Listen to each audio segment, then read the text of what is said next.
Biscayne National Park is a U.S. national park located in southern Florida, south of Miami. The park preserves Biscayne Bay and its offshore barrier reefs.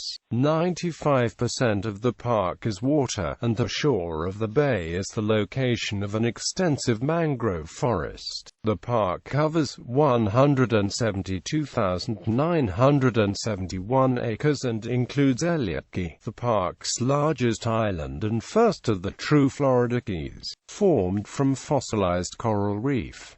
The islands farther north in the park are transitional islands of coral and sand. The offshore portion of the park includes the northernmost region of the Florida Reef, one of the largest coral reefs in the world. Biscayne National Park protects four distinct ecosystems: the shoreline mangrove swamp, the shallow waters of Biscayne Bay, the coral limestone keys, and the offshore Florida Reef. The shoreline swamps of the mainland and island margins provide a nursery for larval and juvenile fish, mollusks and crustaceans. The bay waters harbor immature and adult fish, seagrass beds, sponges, soft corals, and manatees. The keys are covered with tropical vegetation including endangered cacti and palms, and the beaches provide nesting grounds for endangered sea turtles. Offshore reefs and waters harbor more than 200 species of fish, pelagic birds, whales, and hard corals. 16 endangered species including shaw's swallowtail butterflies, small-toothed sawfish, manatees, and Greenland hawksbill sea turtles may be observed in the park. Biscayne also has a small population of threatened American crocodiles and a few American alligators. The people of the Glades culture inhabited the Biscayne Bay region as early as 10,000 years ago before rising sea levels filled the bay. The Tequesta people occupied the islands and shoreline from about 4,000 years before the present to the 16th century. When the Spanish took possession of Florida, reefs claimed ships from Spanish times through the 20th century, with more than 40 documented wrecks within the park's boundaries. While the park's islands were farmed during the 19th and early 20th centuries, the rocky soil and periodic hurricanes made agriculture difficult to sustain. In the early 20th century, the islands became secluded destinations for wealthy Miamians who built getaway homes and social clubs.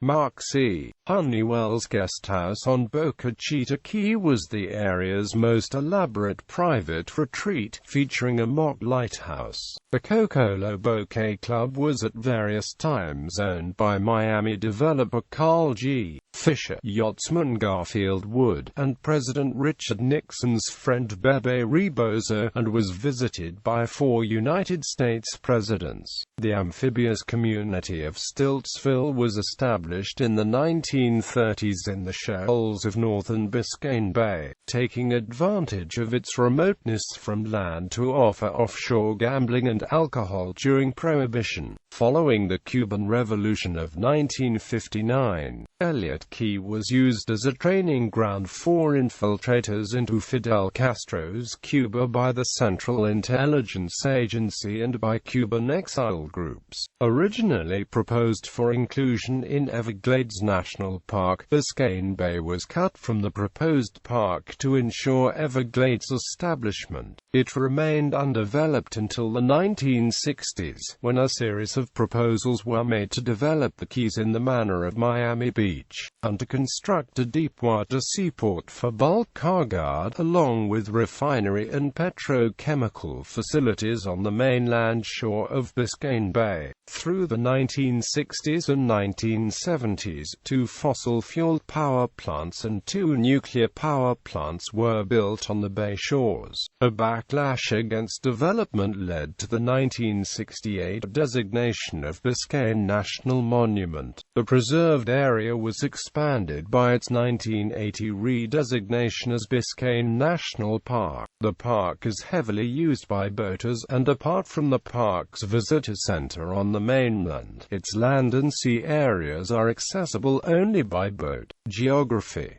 Biscayne National Park comprises 172,971 acres in Miami-Dade County in southeast Florida, extending from just south of Key Biscayne southward to just north of Key Largo. The park includes Soldier Key, the Ragged Keys, Sands Key, Elliott Key, Totten Key and Old Rhodes Key, as well as smaller islands that formed the northernmost extension of the Florida Keys. A wide, shallow opening in the island chain, located between the Ragged Keys and Key Biscayne just north of the park's boundary, is called the safety valve, as it allows storm surge water to flow out of the bay after the passage of tropical storms. The park's eastern boundary is the 10-fathom line of water depth in the Atlantic Ocean on the Florida Reef. The park's western boundary is a fringe of property on the mainland, extending a few hundred meters inland between Cutler Ridge and Mangrove Point. The only direct mainland access to the park is at the Convoy Point Visit Center, adjacent to the park headquarters. The southwestern boundary adjoins the Turkey Point Nuclear Generating Station and its system of cooling canals.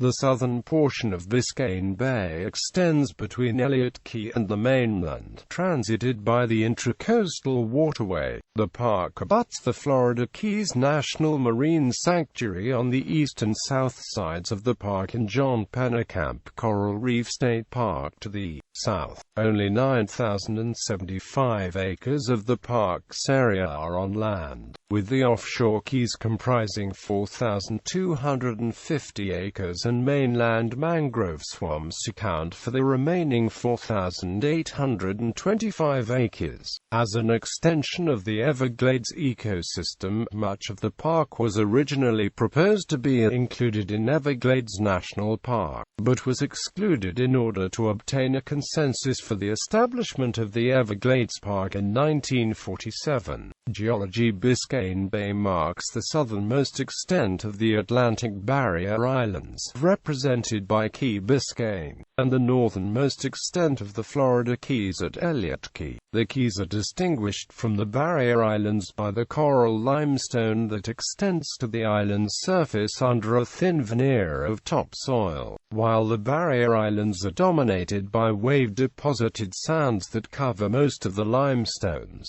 Biscayne Bay lies between low ridges of oolitic Miami limestone on the west, forming Cutler Ridge, and the coral-based Key Largo limestone that underlies Elliott Key and the Keys to the south. The Miami limestone was deposited in turbulent lagoon waters. The Key Largo limestone is a fossilized coral reef and was formed during the Sangamonian interglacial period of about 75,000 to 125,000 years ago. The Miami Formation achieved its present form somewhat later, during a glacial period in which the lagoon deposits were consolidated and cemented by fresh water. The Key Largo limestone is a coarse stone formed from stony corals between 69 and 200 feet in thickness. As a consequence of their origins as reefs, the beaches of Elliott Key and Old Rhodes Key are rocky. Significant sandy beaches are found only at Sands Key. Hydrology: Biscayne Bay is a shallow semi-enclosed lagoon which averages 10 feet in depth. Both its mainland margins and the keys are covered by mangrove forest. The park includes the southern portion of Biscayne Bay, with areas of thin sediment called hard bottom, and vegetated seagrass meadows supporting turtle grass and shoalgrass.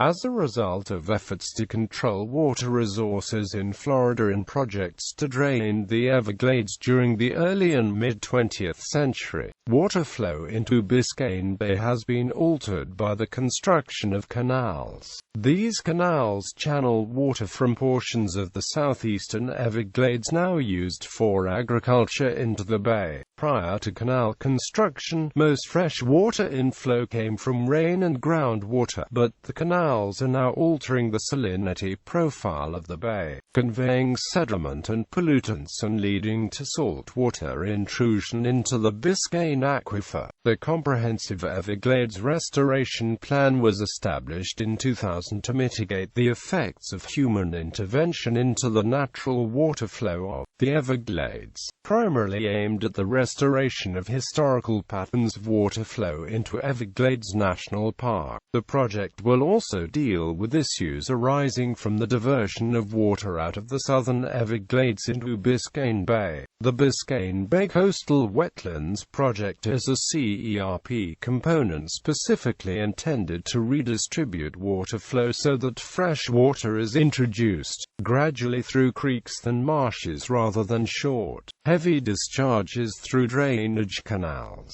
Human history. Native people. Native Americans were present in Lower Florida 10,000 years ago, when ocean levels were low and Biscayne Bay was comparatively empty of water.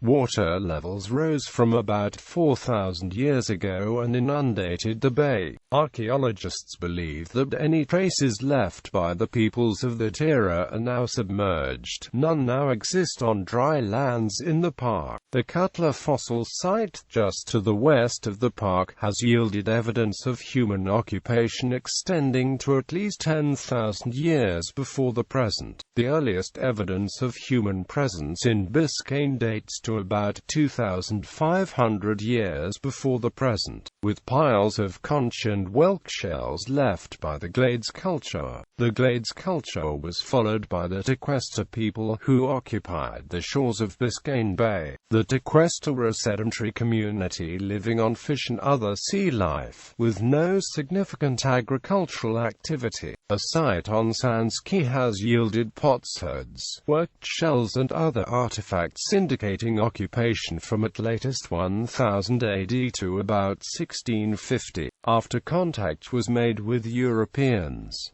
A total of 50 significant archaeological sites have been identified in the park. Exploration. Juan Ponce de Leon explored the area in 1513, discovering the Florida Keys and encountering the Tequesta on the mainland. Other Spanish explorers arrived later in the 16th century and Florida came under Spanish rule. The Tequesta were resettled by the then Spanish government in the Florida Keys, and the South Florida mainland was depopulated. Ponce de Leon referred to the bay as Chequisha after its inhabitants, becoming Tequesta by the time of Spanish governor Pedro Menéndez de Avilés later in the century. The present name has been attributed to a shipwrecked Basque sailor known as the Biscayno or Viscaino, who lived in the area for a time, or to a more general allusion to the Bay of Biscay. Spanish treasure fleets regularly sailed past the Florida Keys and were often caught in hurricanes. There are 44 documented shipwrecks in the park from the 16th through the 20th centuries.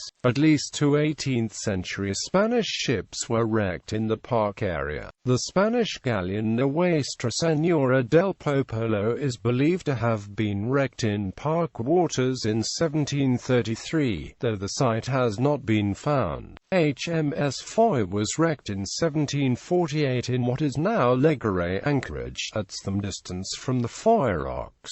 The discovery of the ship in 1975 resulted in a landmark court case that established the wreck as an archaeological site rather than a salvage site. 43 wrecks are included on the National Register of Historic Places in the Offshore Reefs Archaeological District, which extends for 30 miles along the seaward side of the Biscayne National Park Keys. During the 18th century, Elliott Key was the reputed base of two different pirates, both of whom were called Black Caesar, commemorated by Caesar's Creek between Elliott and Old Rhodes Key. settlement and pre-park use. The first permanent European settlers in the Miami area did not come until the early 19th century. The first settlements around Biscayne Bay were small farms on Elliott Key growing crops like key limes and pineapples. John James Audubon visited Elliott Key in 1832. Colonel Robert E. Lee surveyed the area around Biscayne Bay for potential fortification sites in 1849.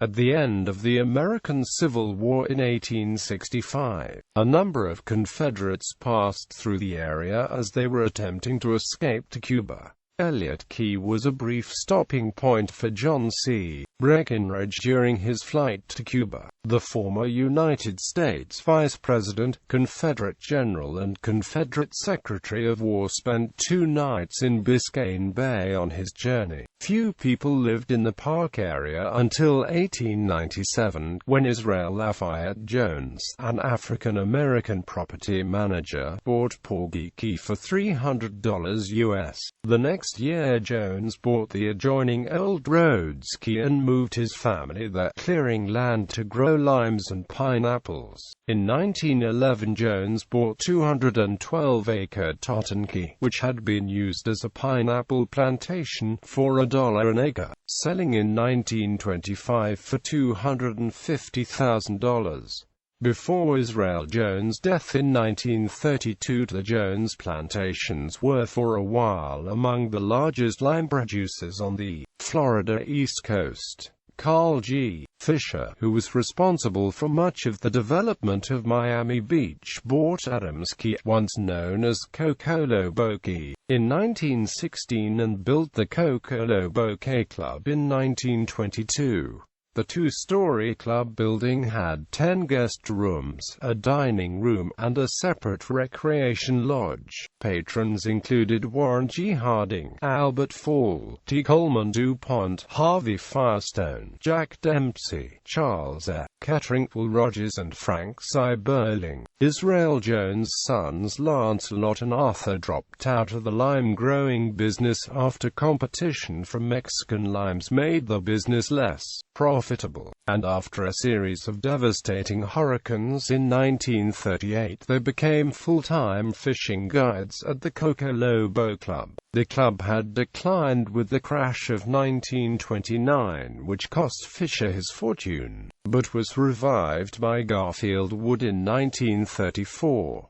Among the Joneses' clients was avid fisherman Herbert Hoover and his family. The Joneses also provided the club with fish, lobster and crabs. Arthur and Lancelot Jones were the second largest landowners and the only permanent residents of the lower Biscayne Bay Keys during the 1960s. Wood sold the Coco Lobo Key Club to a group of investors led by Miami banker Bebe Rebozo in 1954. Who renamed it the Coco Lobo Fishing Club. Clients guided by the Joneses included then-Senators John F. Kennedy, Lyndon Johnson, Richard Nixon, Herman Talmadge and George Smathers through the 1940s and 1950s. During the Cold War, the future park area was used as a training ground for Cuban exiles training for missions in Fidel Castro's Cuba. Elliott Key in particular was used by the Central Intelligence Agency as a training area in the early 1960s in preparation for Bay of Pigs invasion. The largest facility was Ledbury Lodge, the only hotel ever built on the Key. As late as 1988, a group of Cuban exiles were arrested when they tried to use the Key for a mock landing. Farther north, exiled Venezuelan President Marcos Pérez Jiménez kept a house on Soldier Key until he was extradited in 1963. Proposed development as modern communities continued growing in and around Miami. Developers looked to southern Dade County for new projects. The undeveloped keys south of Key Biscayne were viewed as prime development territory. Beginning in the 1890s, local interests promoted the construction of a causeway to the mainland. One proposal included building a highway linking the Biscayne Bay Keys to the overseas highway at Key Largo and the developed Barrier Islands to the north. At the same time, pressure built to accommodate industrial development in South Florida. This led to competing priorities between those who wished to develop for residential and leisure use and those in favor of industrial and infrastructure development. On December 6, 1960, 12 of the 18 area landowners who favored development voted to create the city of Islandia on Elliott Key. The town was incorporated to encourage Dade County to improve access to Elliott Key in particular, which landowners viewed as a potential rival to Miami Beach. The new city lobbied for causeway access and formed a negotiating bloc to attract potential developers. In 1962, an industrial seaport was proposed for the mainland shores of Biscayne Bay to be known as Sea-Dade. Sea-Dade, supported by billionaire shipping magnate Daniel K. Ludwig, would have included an oil refinery. In addition to the physical structures, it would have been necessary to dredge a 40-foot deep channel through the bay for large ships to access the refinery. The channel would have also required cutting through the coral reef to get to the deep water. In 1963, Florida Power and Light announced plans for 2 new 400-megawatt oil-fired power plants on undeveloped land at Turkey Point. Many local residents and politicians supported Sea-Dade because it would have created additional jobs, but a group of early environmentalists thought the costs were too high. They fought against development of the bay and formed the Safe Progress Association, led by Lloyd Miller, the president of the local chapter of the Isaac Walton League. Miami Herald reporter Juanita Green and Art Marshall. The opponents of industrialization proposed the creation of a national park unit that would protect the reefs, islands and bay. After initial skepticism, the park proposal obtained the support of Miami Herald editors,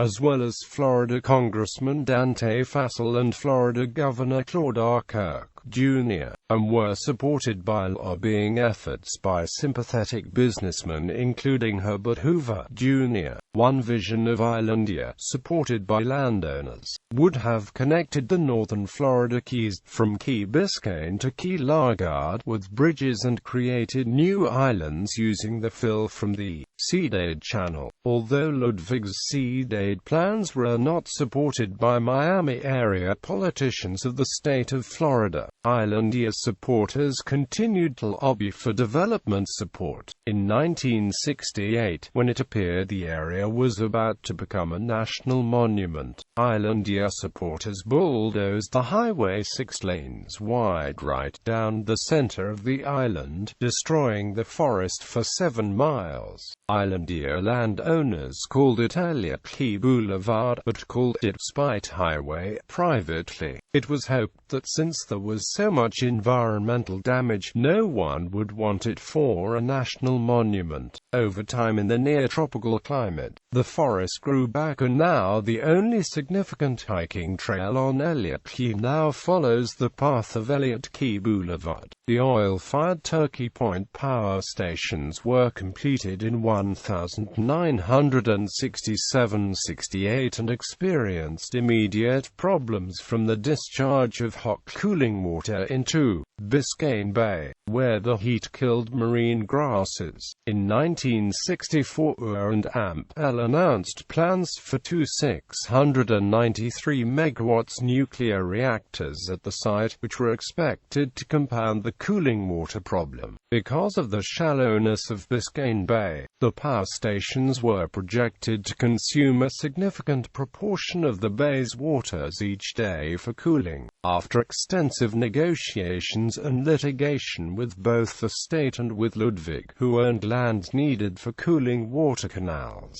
a closed-loop canal system was built south of the power plants and the nuclear units became operational in the early 1970s. Portions of the present park were used for recreation recreation prior to the park's establishment. Homestead Bay Front Park, still operated by Miami-Dade County just south of Convoy Point, established a blacks-only segregated beach for African Americans at the present site of the Dante Fassel Visitor Center. The segregated beach operated through the 1950s into the early 1960s before segregated public facilities were abolished. Park establishment and history. The earliest proposals for the protection of Biscayne Bay were included in proposals by Everglades National Park advocate Ernest F. Coe, whose proposed Everglades Park boundaries included Biscayne Bay, its keys, interior country including what are now Homestead and Florida City, and Key Largo. Biscayne Bay, Key Largo and the adjoining inland extensions were cut from Everglades National Park before its establishment in 1947. When proposals to develop Elliott Key surfaced in 1960, Lloyd Miller asked Secretary of the Interior Stuart Udall to send a Park Service reconnaissance team to review the Biscayne Bay area for inclusion in the national park system. A favorable report ensued, and with financial help from Herbert Hoover, Jr., political support was solicited, most notably from Congressman Fassel. A 90-acre area of Elliott Key was by this time a part of the Dade County Park System. The 1966 report noted that the proposed park contained the best remaining areas of tropical forest in Florida and a rare combination of terrestrial, marine and amphibious life, as well as significant recreational value. The report found that the most significant virtues of the potential park were the clear, sparkling waters, marine life, and the submerged lands of Biscayne Bay and the Atlantic Ocean. Here in shallow water is a veritable wonderland. President Lyndon B. Johnson signed Public Law 90-606 to create Biscayne National Monument on October 18, 1968. The monument was expanded in 1974 under Public Law 93-477 and expanded again when the monument was redesignated a national park by an act of Congress through Public Law 96-287, effective June 28, 1980. The 1980 expansion extended the park almost to Key Biscayne and included Boca Chica Key, the Ragged Keys and the Safety Valve Shoal region, together with the corresponding offshore reefs and a substantial portion of central Biscayne Bay. The first islandier property owner to sell land to the National Park Service was Lancelot Jones, together with Catherine Jones, Arthur's widow. They sold the lands for $1,272,500, about a third of the potential development value. Jones was given a life estate on 3 acres at the age of 70. He visited with park rangers stationed at the former Coco Lobo Club, which eventually burned down in 1975. The other life estate in the park was held by Virginia Tanhill, the widow of Eastern Airlines executive Paul Tanhill. Jones' house, built by Lancelot, his father and his brother, burned down in 1982. He lived in a 2-room shack for the next 10 years, riding out hurricanes on Porgy Key, but left his home permanently just before Hurricane Andrew in 1992. The house was destroyed and Jones remained in Miami until his death in 1997 at 99 years. Deprived of a rationale for existence by the National Monuments establishment, Islandia languished. The hiring of a police chief in 1989 prompted questions from the National Park Service to the Dade County State Attorney's Office, headed by Janet Reno. In 1990, Reno's office determined after investigation that all of the town's elections were invalid. since the elections were restricted only to landowners, not residents. The town was finally abolished by the Miami-Dade Board of County Commissioners in March 2012. The impact of Hurricane Andrew on neighboring Homestead Air Force Base caused the Air Force to consider closing the base and conveying it to Miami-Dade County, which was interested in using the base for commercial air traffic as an alternative to Miami International Airport. An environmental impact study concluded that the resulting flight paths over the bay, only 2 miles to the east, would result in degradation of the park. In 1999, the Air Force prohibited major commercial development at Homestead as a result. The park's popularity as a destination for boaters has led to a high rate of accidents, some of them fatal. The Columbus Day weekend has been cited as the most dangerous weekend of the year. An annual boating regatta in its 57th year in 2012 resulted in 6 deaths between 2002 and 2011, with damage to seabeds from vessel groundings and littering. Although official regatta activities take place outside the park, the area of Elliott Key has become a popular destination for some participants. A 5th generating unit fueled by natural gas and oil was added to the Turkey Point generating station in 2007. In 2009, Turkey Point was proposed as the site of 2 new 1,117 MW AP1000 nuclear reactors, to be designated Turkey Point 6 and 7. If built, the new reactors would make Turkey Point one of the largest generating sites in the United States. Other neighboring influences on the bay are the agricultural lands of South Miami-Dade County, a sewage treatment facility on the park boundary at Black Point, and its neighbor, the South Miami-Dade landfill.